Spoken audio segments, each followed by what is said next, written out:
siyang bahay na bato.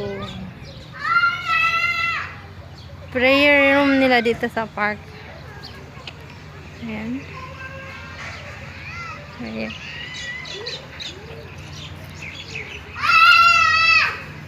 Ito yung loob niya. Ang ganda, parang kuweba. Kung may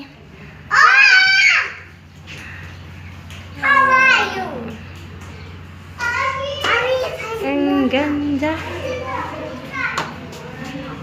Ayan. It's so nice. Ito po yung bungad niya. Ganito ba? Para makita. Ito po yung bungad niya.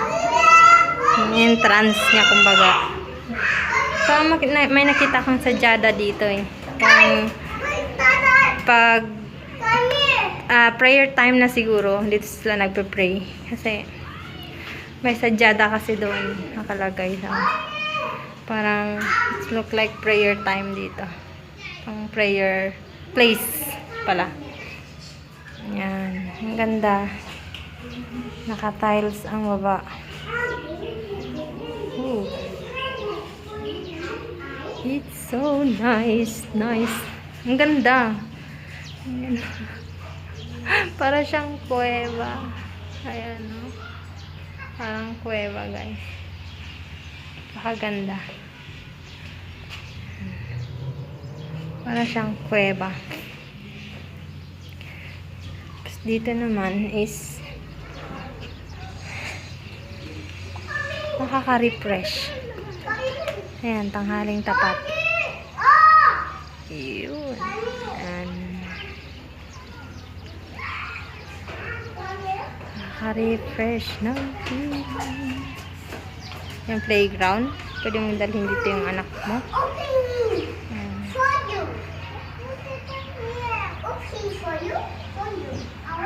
Ayan. Hanggang doon sa dulo. Ayan. Ito po is may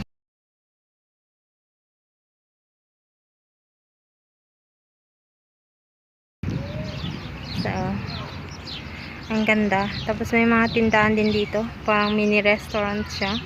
Or cafeteria. Pwede kang bumili ng tea kung wala kang baon. Pwede ka rin dito mag-ihaw-ihaw. Yan. Mamaya po tingnan natin yung ihaw-ihawan.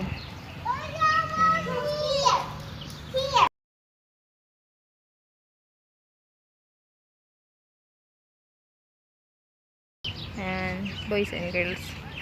Ayan, ito po yung labas ng pinasukan namin kanina. Ayan, ito po lang. Ang ganda. Ang kami sa highway. Yun po yung sinasabi ko na pwede kang bumili kung wala kang dalang baon or gusto mo kumain.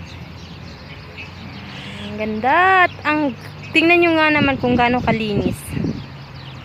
Ayan. Kasi may binabayaran sila dito na tagalinis. Ayan. Meron pa pala doon. Ayun, ito kasi yung pinasukan natin kanina. So, meron pa doon. Hindi ko pa yung nakita ang loob. Tingnan natin doon yung loob. Oh my gosh. Ang ganda. Ayan, may ihawan doon malapit sa ihawan ng isda. Pwede ka mag-ihaw doon. Ayan, di ba ang ganda?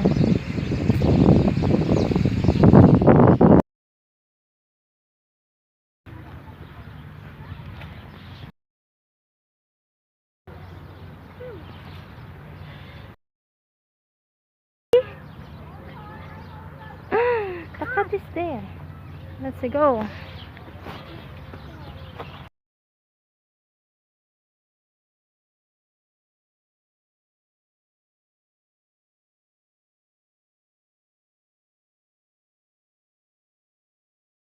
Ang ganda. I just want to take this. Kukunan ko lang ng video dito, guys. Ang ganda. Ito yung hindi ko pa na ano.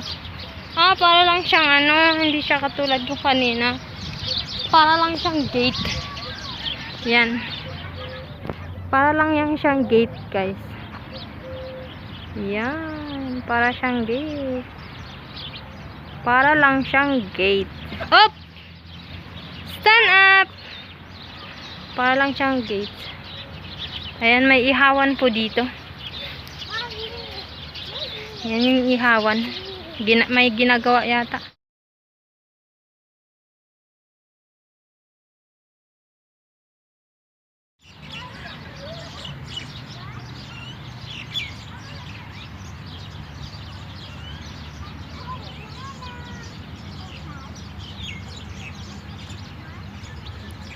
Upo-upo ka nga lang dyan sa puno na yan. Nakakaano na. Parang nakakagaan na ng loob. Sa ilalim ng puno. Upo ka sa ilalim ng puno.